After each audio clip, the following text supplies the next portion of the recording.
whoops, we don't need a closing prayer yet. Would one of you be willing to give us an opening prayer today? Somebody willing to give an opening prayer today?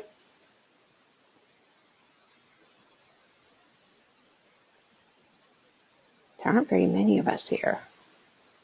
Did you guys all get hit by that big snowstorm that went through yesterday? Anybody get all that snow? Yes, Patrick got a ton of snow. We didn't get the snow. We're getting all the rain. It's really cold. It's rainy. It's gross. Ugh.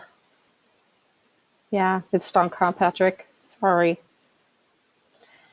I do have to admit, at least with rain, I don't have to shovel it, right? Okay. So anybody willing to give us an opening prayer today, though?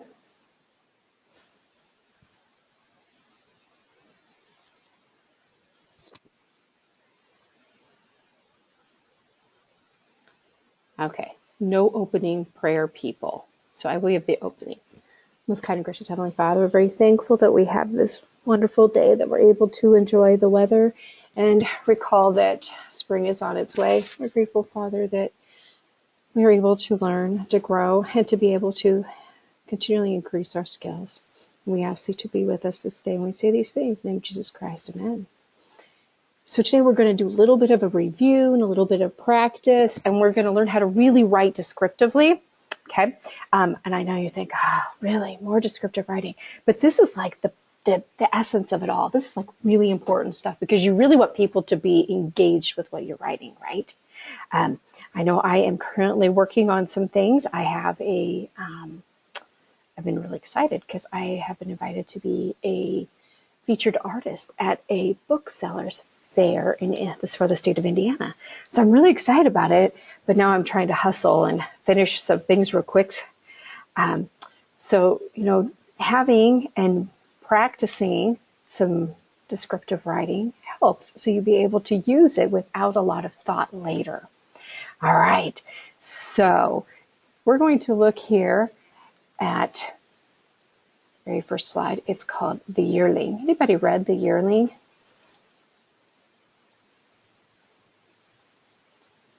No? No one's read The Yearling yet?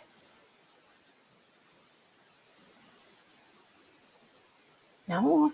Okay, so you can see here that it was written in 1938. It was the #1 bestseller. I would love to be able to say that about something I've written, that it was a bestseller.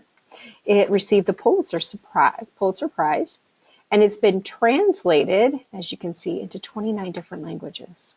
Can you imagine? Wouldn't that be kind of cool to write something that was translated into 29 different languages?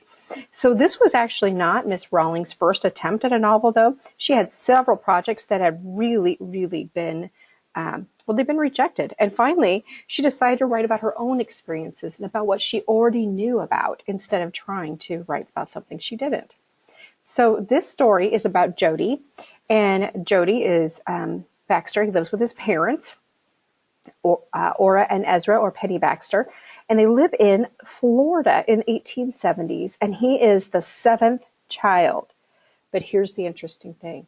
He's really the only child because the 6 older siblings of Jody passed away before they ever got out of their infancy. So all he wants in the whole world is to have his very own pet. You feel that way sometimes? Yeah, you just want your very own pet. So that's what he's looking for. He wants his very own pet, but his parents won't let him have one because they can barely feed themselves. Now, here you go. Here's Old Slewfoot. Old Slewfoot is an old bear, and he randomly just attacks the Baxter's livestock and some of their neighbors. They steal pigs, and while Penny and Jody are looking for their stolen pigs, Penny is bitten by a rattlesnake, and Penny shoots the doe to use the liver to draw out the venom and discovers that there was a little fawn left behind, a baby. So the fawn is named Flag, and the fawn is now Jody's constant companion. And that's how this story begins, all right? Okay. So if we were to look on any of the 428 pages of this award-winning book, we're going to see examples of what we've been talking about this descriptive writing. And we're going to look. And so today we're going to look through some of these things, and we're going to study what we've learned. And we're going to also scrutinize some wonderful examples and sentences from the yearling. Okay, are you ready? Here it is. Taking another look at the best words and sentences can help can help solidify our understanding and allow absorption of the previously missed details. What do you think? True? False? Do you think it's the way it is? It is, isn't it? Yeah, very true. Thank you, Patrick. It is very true. I love watching and thinking and reading about things. It's fantastic, isn't it? And so, especially when I am rereading something that I've read before, I'm like, oh my gosh, I completely missed that. And I'll give you an example. This week, it's spring break in our house for 2 of my children. And we decided that we chose to do something fun because we had a wedding a few weeks ago. We aren't going anywhere for spring break. We're staying home. So we decided we're going to watch the entire Hunger series from beginning to end. And I was fascinated as I was watching it that I thought, oh my goodness, is this really in the book? And we went back and I started rereading part of the book. I was like, oh my gosh, this was in the book. And I had completely missed it. So when we take another look, we really can see some of those missing examples, can't we? So we want to look at the exact nouns and verbs. We want to pay attention to, first and foremost, what is a noun and what is a verb, which I really hope we all know by now, right? That's kind of like what, 4th grade information there. And I know you guys know this. But remember, people, place, or thing, idea, and a verb shows the action, right? Okay, so we're going to look at a handout. And your handout is down here. Are you ready? Here's your handout. Whoops, never mind. Here's your handout. I'm getting there. But there it is, okay? So we're going to look at this handout today. And this handout is going to show us exactly how we can use some of these descriptive words, okay? All right. What is the easiest way to find the action verbs? What do you think is the easiest way to find an action verb?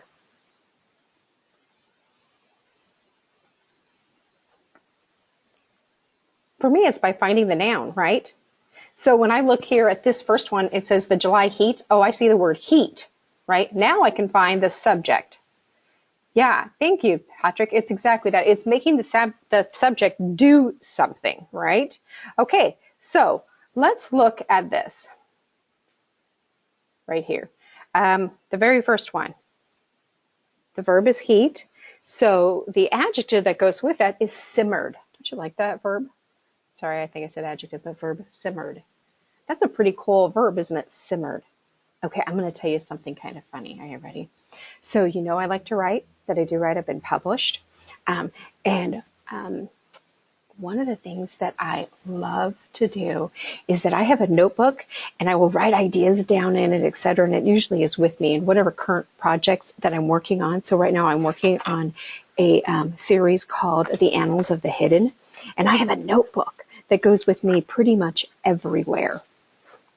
And in fact, it has a peacock on it. I call it Argus, which is a Greek mythology. I'll let you figure out who Argus is. But as I'm looking at the peacock feathers and I think about Argus, I write all these things in there. But in my notebook, about the first 3 or 4 pages, it's called Words Collected. Now, does that sound kind of funny to write down some collected words? It does, huh? But when I write them down, I think of fun words, things that I've read that brings a word to mind that I know, like simmered. Okay, so the July heat simmered on the earth. We can imagine a pot simmering on the stove or water simmering, right, just before it boils. Or what about if you were trying to scald your milk? The sand was scalding, right? You can see doing that. But have you considered putting it with July or with heat?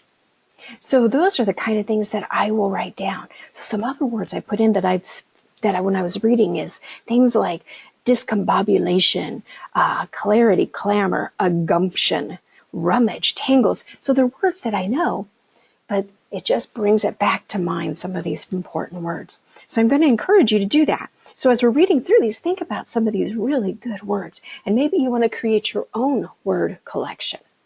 Okay, so here you go. Let's try choosing some best nouns and verbs to describe something. Are you ready?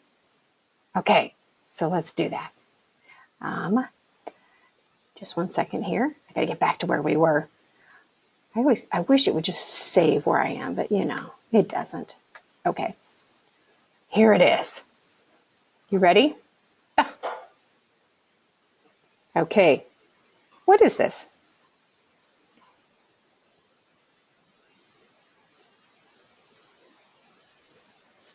A crooked tree. Beautiful. Reminds me of Arizona. Oh no, I take it back. It reminds me of driving through New Mexico. That piece of New Mexico we hit, I don't think that we ever saw civilization. Desolation, desolate landscape. That's great. I love it. Yeah, seriously. It's ridiculous, isn't it? Okay, so I want you to pull out a piece of paper. And I'm going to give you just a couple of seconds with each one. And I want you to write down just one sentence that describes what you're seeing. Okay, so here's your first one. And I'm going to give you an idea. This is the first one. And I would write something like, I'm going to use Patrick's words here, in the desolate landscape, the highway snaked its way through, or I know, the highway snaked its way through the desolate landscape. How's that? Okay, here's your next one.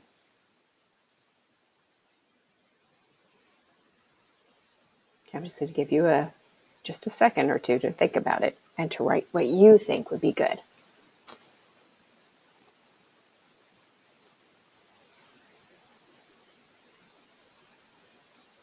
Okay, if you didn't get it done, that's okay. Here's another one.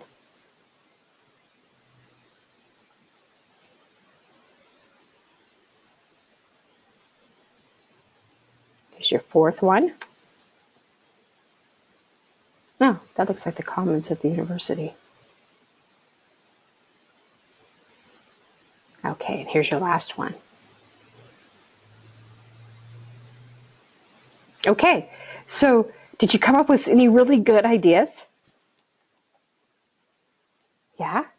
Okay, this was just practice. So these pictures are online, and this lesson is already posted online for you, so you can look through these later if you so desire. Okay, so let's move forward. I want you to think about modifiers. What's a modifier? Well, modifiers, anything that will modify or increase or help our understanding, right? Like an adjective with nouns or pronouns, adverbs with verbs, adjectives, or another adverb, verbals, right? Like a hint of action, connotations, feeling invoked by a word, by its literal, right? Literal definition. So think about these vibrant modifiers. Okay, now let's look here. We have vibrant modifiers. What are some good vibrant modifiers? Okay, so back over here in our lovely little whale. Can you believe that? Can't get mine. There we go. Okay, so back over here on our lovely little modifiers, we have another. Oh no, I'm so sad. My modifier, our modifier example is not up here. Oh, that's horrible. Okay, but that's okay. Look over here. We can go back over to the lesson plan and we can find our modifier one. So, although it's not in its own place, we can look at modifiers right over here. So here's some modifier sentences. Look at this. Okay. He dashed into his room, rooted out his heavy cowhide brogans from under the bed and slipped his feet into them. Wow, she's really good, isn't she?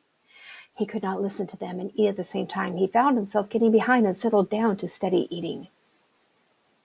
Here's another one. The wagon body behind them was filled with quarreling and wrestling and whining. Tangle of shining black fur shot through with flashes of small teeth and claws and pairs of bright, beady black eyes. He looked longingly at the cramped space on the floorboards under the men's feet. He and the fodder wing could have sat there comfortably and so have seen the world. How about this one? Lim jerked his thumb at the deer hide stretched on the smokehouse wall. He jumped down from the wagon seat and opened the gate and walked with long, rangy strides to the smokehouse. Ma Forster held a lighted tallow candle. Her grasshopper frame was lost inside of the long flannel nightgown. Would you ever have used the word grasshopper with frame? So a person with a grasshopper, thin, tall, angular, right? You ever thought about that? I would never have thought about that. So I found this fascinating as I was reading it. I thought, oh my gosh, what a beautiful, wonderful gift she has, doesn't she? Okay, what about long sentences? Do you remember when we were talking about long sentences? Do you remember that? We did. Thank you. So we talked about long sentences and loose sentences and periodic sentences, expanded sentences. Look at this.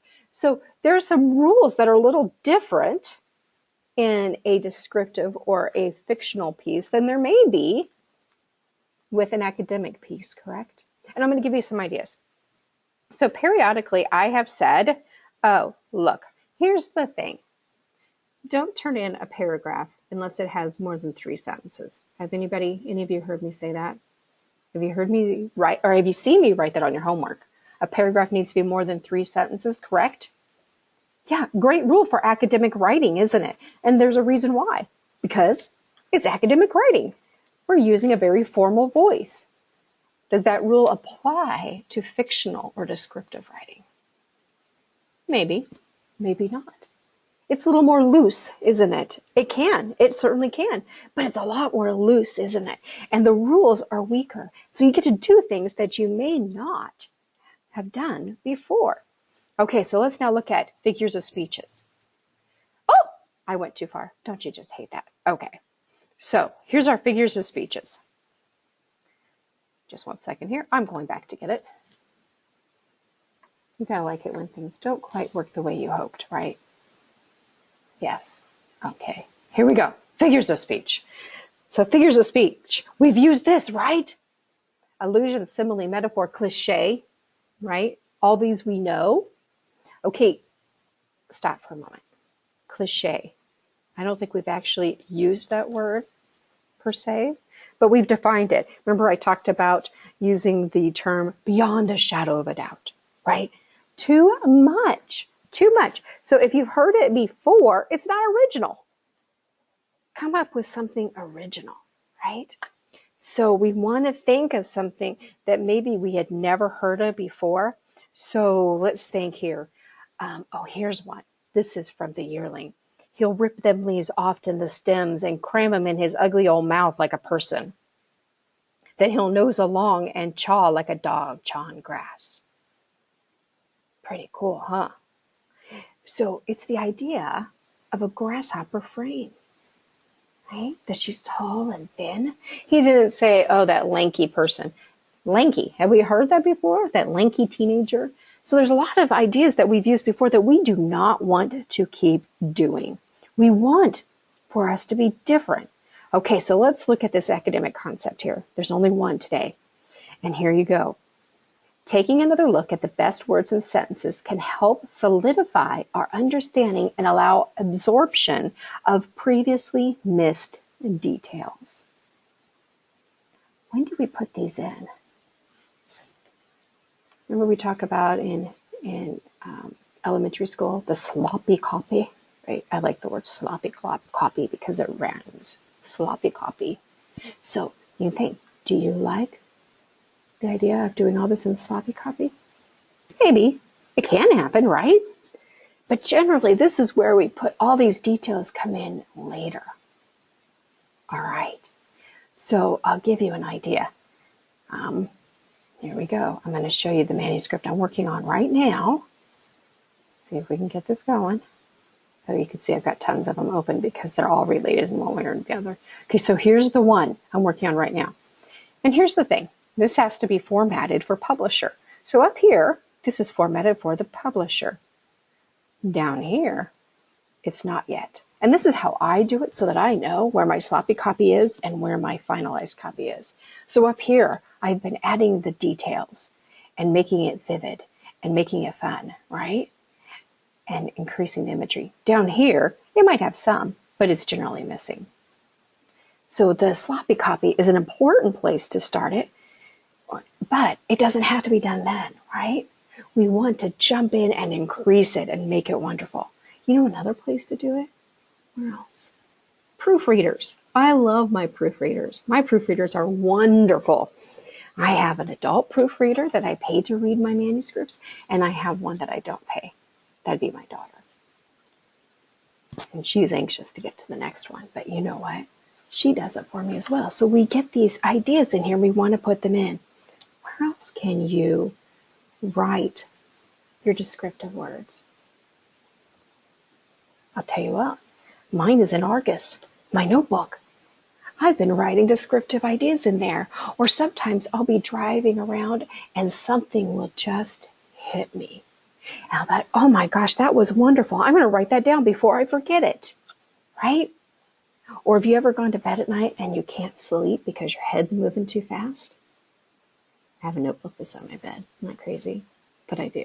And I'll write things down. But I don't turn the light on, so then I just hope I can read the sloppy writing the next day. So we want to get all these wonderful details in there.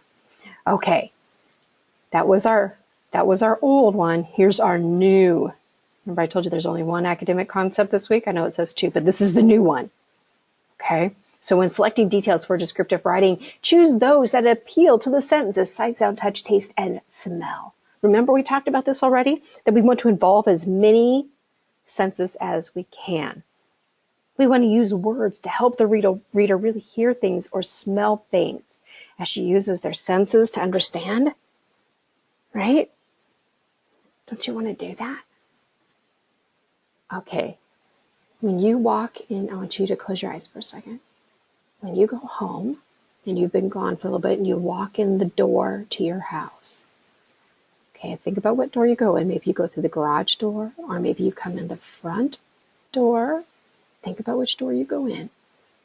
Now, what is the first thing that you hear when you walk in the door?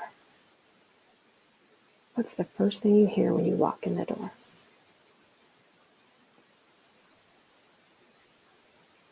The puppy. Great job, Patrick. That's what I hear as well. I have taught and trained our dogs that they bark at the door. Why? Why did I do that? Well, because for a long time, I was a single mom and I didn't really want strangers, messing around. Security. Exactly. Thank you, Patrick. It's security. So that's the first thing I hear. Okay, so that's my first sound. All right, you're coming to that same door. What does it feel like when you touch? What do you touch first? Okay, for me, I usually come through the garage door and I touch the garage door button, the doorknob. That's another good one. Okay, so think about what it feels like. Okay, so my garage door button, it has Braille on it. Okay, so I can feel that raised piece there. And sometimes I will run my fingers across it without even having the light on yet. And I can feel exactly where the button is, right? Okay, so I want you to think about all those things. So when you are writing something, think about how you're going to include your 5 sentences. What are you going to do? You don't want to tell them, right? You want to show them. You want them to experience it. So we want our readers to experience what we're writing. We don't just want to say, right? It's kind of boring. Okay, here's an example. Rawlings wrote this. He made the fight an epic thing with his gun backfired. When his gun backfired, an old slewfoot crashed Julia to his breast. Gabby swallowed his tobacco and rushed to the fireplace, spitting and choking. The foresters clenched their fists and sat precariously at the edges of their seats and listened with their mouths open. Buck breathed, "I'd have loved to have been there." See it, don't we? Okay, so I want you to think about this, the sensory details in there. Let's start. Okay, the sight. Okay, the sight, they watch the whole thing and they talk about mouths hanging open, right?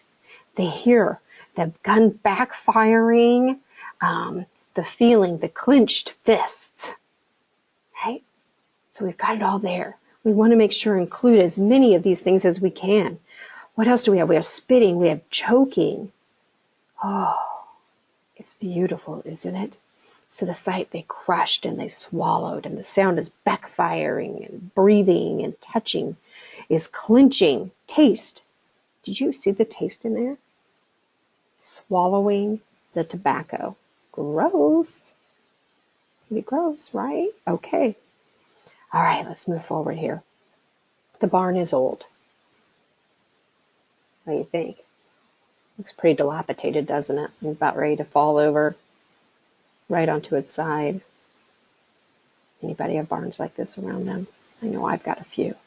They're beautiful old barns, aren't they? Okay, so we want to change this. Instead of saying, look, the barn is old. How about this? The barn dressed in ragged wear, teetered creaking with each puff of the breeze and releasing the aroma of long ago use. What do you think that aroma of a long ago use might smell like?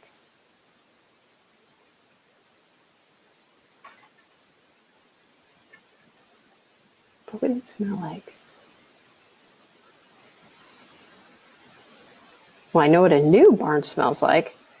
Got a little bit of that woody smell, right? Just for a little bit, maybe pine. And then the horses come in. Rotting wood. Yeah. Good job. Okay. So as we are working on this, let's remember the whole idea of using sight, sound, touch, taste, and smell. Implement as many as you can. And as you do, your writing will become more descriptive and you'll be more excited. Okay, here's our gospel principle. Pause to review what we know about the 15 living prophets can result in absorbing a little more of their interesting biographical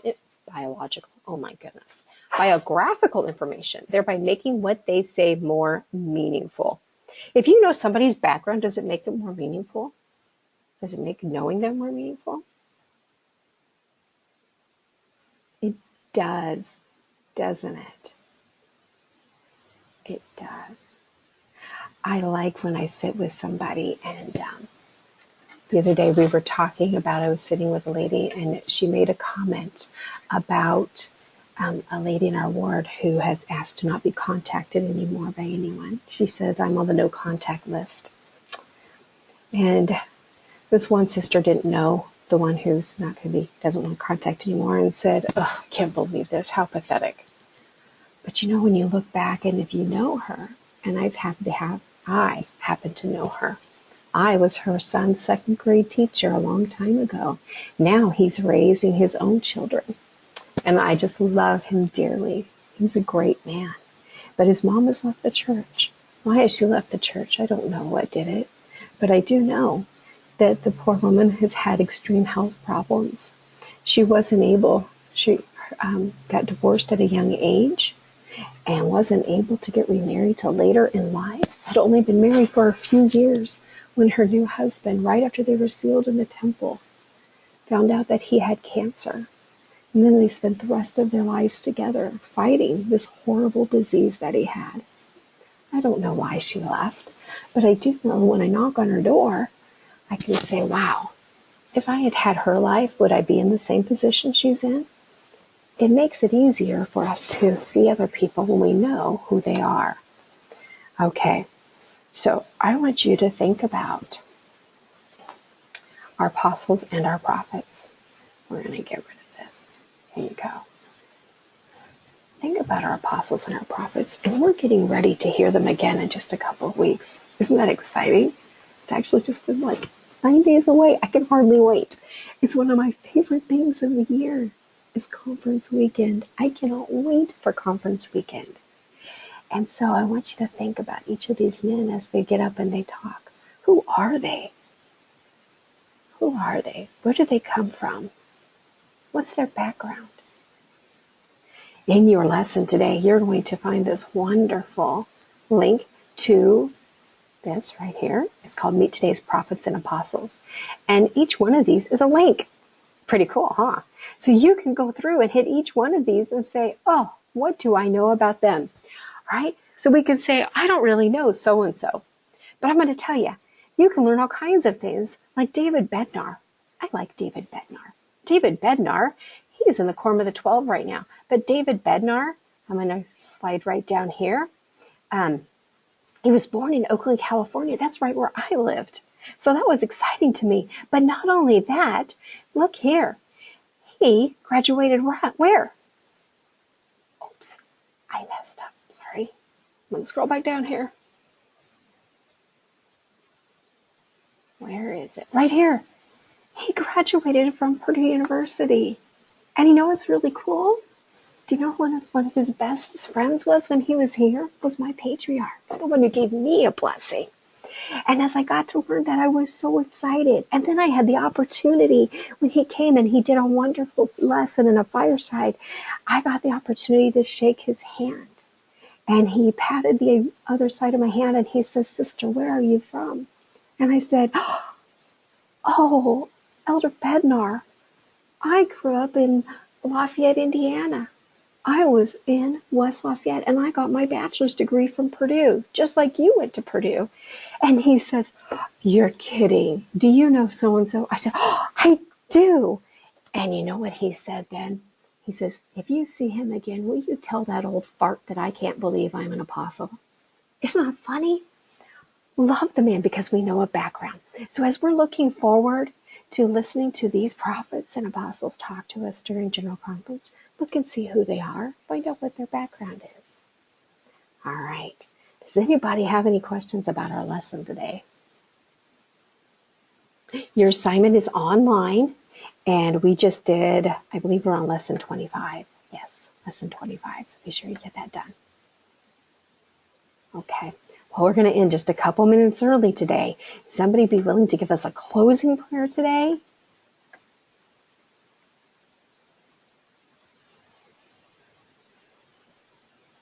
Oh, we're so quiet today. What about a closing prayer? Anybody willing to give us a closing prayer? Great. Thank you very much, Patrick. Go right ahead. Okay. Dear Heavenly Father, we're thankful for the chance to come here today and to learn more about writing and how to use our language to the best of our ability. I'd like to ask that as we're going throughout this Easter holiday that we'll be able to remember the real reason for the season, that we'll be able to have a wonderful rest of the evening and day, and we say this in the name of Christ, amen.